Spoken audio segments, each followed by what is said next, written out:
Hello, and welcome to Tales for Life. In each episode of this podcast, we'll explore a folk or fairy tale from a different culture or region and discover the life lessons, values, and morals they offer that we can use today. Join me on the journey through the magical and meaningful world of folk and fairy tales.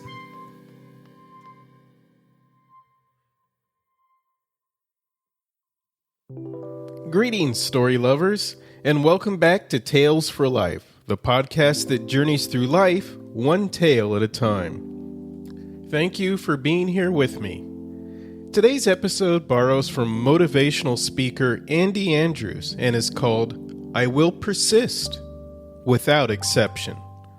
It's an episode for anyone who's ever felt the weight of slow progress, the sting of early failure, or the quiet doubt that creeps in when things don't come easily. In a world that often celebrates speed and instant success, we sometimes forget that most achievements aren't born in a single moment. They're shaped over time, through effort, patience, and the decision to keep going. Persistence isn't glamorous. It doesn't always come with applause or recognition, but it's the thread that runs through every lasting triumph. It's what carries us forward when talent falters, when plans unravel, when the path grows steep. And, more often than not, it's the simple act of continuing, of showing up again, and sometimes again, that makes all the difference. We love stories because they contain hints and lessons we can carry into our own lives. And today's tale is no different. Set in Mexico, it's a perfect illustration of how consistent, persistent effort can take us where we hope to go. It's a story of quiet determination, of trying and failing, and trying again. It's titled The Weaver of Valle Sol. Let's begin.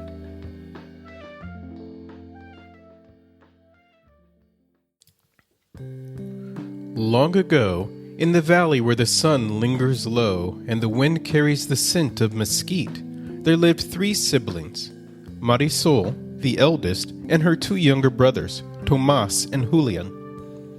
Their mother and father had gone to the next world, leaving behind a humble house, a patch of dry land, and the memory of songs once sung in the kitchen. The brothers worked the fields with quiet hands, coaxing what they could from the stubborn soil. Marisol kept the hearth warm. She cooked, mended, sold what little they grew, and watched the coin jar grow thin. Though no one spoke of it, all 3 knew. The day would come when the last coin would be spent. Marisol, being the eldest, felt the weight most. She tried her hand at pottery, but the clay split and sang no song in the fire. She tried painting, but the colors ran like frightened deer. Still, she did not complain. One evening, while sweeping the attic, she found her mother's old loom wrapped in cloth and silence. She remembered the sound it once made, the soft clack of wood, the whisper of thread. That night, by candlelight, she began to weave. Her first cloth was crooked, the threads loose as wind. The second was tighter, but dull. The third unraveled before her eyes. Yet each night she returned, her fingers learning the rhythm, her heart learning the patience. The moon waxed and waned. The coin jar held but a single piece. Then, one night, Marisol wove until the stars faded. When the sun rose, a cloth lay before her, deep blue like twilight, with threads of gold that caught the morning light. Too weary to walk to market, she gave the cloth to Tomas. "Sell it if you can," she said, and slept with the loom still warm. At the market, the cloth drew many eyes, but one belonged to the king, who had come in plain clothes to walk among his people. He bought the cloth and asked, "Who wove this?" "My sister," said Tomas. "Tell her," said the king, "I would like another." Marisol wove again, this time with crimson and silver like fire dancing on water. The king returned, bought the cloth, and asked to meet the weaver. When he saw Marisol, he saw not only beauty, but the quiet strength that comes from long labor. "Would you come to the palace?" he asked. Marisol looked to her brothers, to the loom, to the valley. "Only if they come too," she said. And so they did. Marisol became queen, but she never left her loom. Her cloths hung in the palace halls, yes, but also in the village where folk would say, she wove her way to fortune, thread by thread. And in Valle Sol, when the wind stirs the mesquite and the sun dips low, the old ones still tell her tale.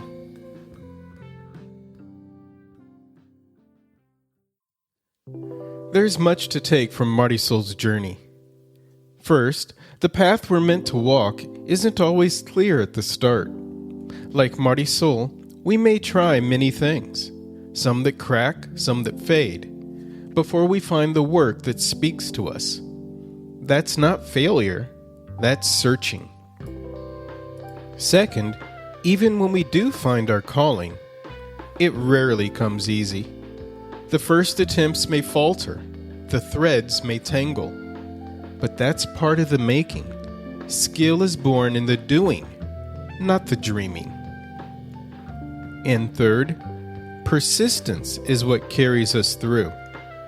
Not just for our own sake, but for those around us. Marisol's quiet labor didn't just change her life, it lifted her whole family. That's the power of staying the course, even when no one's watching. So if you're in the middle of something hard, something uncertain, something that hasn't yet bloomed, keep going. The work you're doing matters. The effort you're making is shaping more than you know. Thanks for listening to Tales for Life. I hope you'll join me next time as we continue to explore the wisdom wrapped in folklore, one story at a time.